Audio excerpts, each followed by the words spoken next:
Hello বন্ধুরা, আজকের ব্লগটা এখান থেকেই শুরু করছি। দেখো, রান্না হলো একটা প্রতিভা, সে তোমরা যে যাই বলো। রান্না কিন্তু যদি একটু কষিয়ে করা যায় তাহলে কিন্তু দারুণ হবে। চলো আজকে এই রেসিপিটা দেখে নাও। এই দেখো বন্ধুরা, এদিকে আলু ভাজতে দিয়ে দিয়েছে। আমি কিন্তু ভাজছি না, মাসি ভাজছে। এদিকে আলু ভাজা হয়ে গেছে। এই দেখো, এদিকে ডিমও ভেজে রেখেছে, সঙ্গে ফুলকপি, তারপরে হচ্ছে কড়াইশুঁটি, তারপর শীতের টমেটো, আর হচ্ছে শীতের পেঁয়াজ পাতা।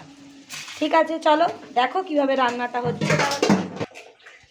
আলু তো দেখলে ভাজা হয়ে গেল। এরপরে দিয়ে দেবে হচ্ছে এই পেঁয়াজ পাতাগুলো। এই দেখো, পেঁয়াজ পাতাটা ভাজা হতেতে একটু নুন দিয়ে দিল, তার কারণ হচ্ছে একটু পেঁয়াজ পাতাটা নরম হবে, তাই জন্য। এবার দিয়ে দেবে হলুদ। একটু পেঁয়াজ পাতাটা ভাজা ভাজা হয়ে গেলে দিয়ে দেবে একটু হলুদ, তার সঙ্গে 1 চামচ লঙ্কা। মানে লঙ্কাটা যে যেমন ঝাল খাবে, আমরা একটু ঝাল কম খাই তাই একটু ঝালটা কমই দিই। এইবার কিন্তু আর কিছুই না, শুধু কষাতে হবে, কষিয়েই রান্না। এরপরে যে একটু ভাজা ভাজা হয়ে যাবে দিয়ে দিতে হবে টমেটো। টমেটোটা একটু বেশি করেই দেবে, তাহলে একটু বেশ টক টক মতো হবে। এই যে দেখো, আমাদের মাসি করছে, মন দিয়ে রান্নাটা করছে। মাসি কিন্তু আমাকে ভীষণ ভালোবাসে, আমার হাতে হাতে প্রচুর হেল্প করে দেয় মাসি। সত্যি বলছি, মাসি ছাড়া আমি একদম অসহায়।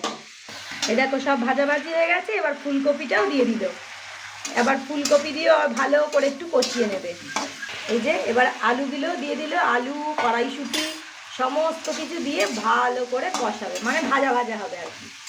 ভাজা ভাজা করে ভালো করে কষিয়ে পেঁয়াজ পাতার সাথে এটাকে একটু অন্য রকমের হয়। সত্যি বলছি, খেতে ভীষণ ভালো হয়, তোমরাও কিন্তু ট্রাই করো। দেখো, এই পর্যায়ে না একটুখানি চিনি দিয়ে দেবে, মানে স্বাদটাকে ব্যালেন্স করার জন্য, বেশি না, অল্প, জাস্ট স্বাদটাকে ব্যালেন্স করার জন্য। মাসি কষিয়ে কষিয়ে রান্না করছে, যে আজকে ভালো করতেই হবে কারণ আমার বন্ধুরা দেখছে, তাই জন্য। না, মাসি কিন্তু রান্না খুব ভালোই করে। এই দেখো, ভালো করে কষাচ্ছে, কষানোর হয়ে যাবে যে তখন একটু, আর মশলায় তেমন কিছুই দিতে হবে না, কারণ যেহেতু পেঁয়াজ পাতা আছে সেই জন্য। শুধু মশলার মধ্যে লঙ্কা গুঁড়ো আর হলুদ গুঁড়ো, আর যদি তোমরা একটু কাঁচা লঙ্কার, অনেকে ফ্লেভার ভালোবাসে তো একটু কাঁচা লঙ্কাও দিলেও দিতে পারো। এই দেখো, মশলাটা পুরো ভাজা ভাজা হয়ে গেছে। এবার দিয়ে দেবো জল। জলটা দিয়ে বেশি জল দেবে না, পরিমাণ মতো জল দেবে, যতটা ফুটবে। সেদ্ধ তো হাফ সেদ্ধ হয়েই রয়েছে, আর একটুখানি সেদ্ধ করলেই হয়ে যাবে। ব্যাস, যেই ফুটে যাবে তখন ডিম ভাজাটা দিয়ে দিতে হবে। এইবার চাপা দিয়ে দিল।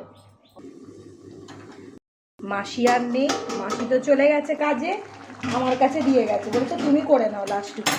তো আমিও কী করবো, এই যে ডিমগুলো দেখো ভেজে রেখেছিলাম, এবার ডিমগুলো দিয়ে দেবো। বন্ধুরা, হয়ে গেছে।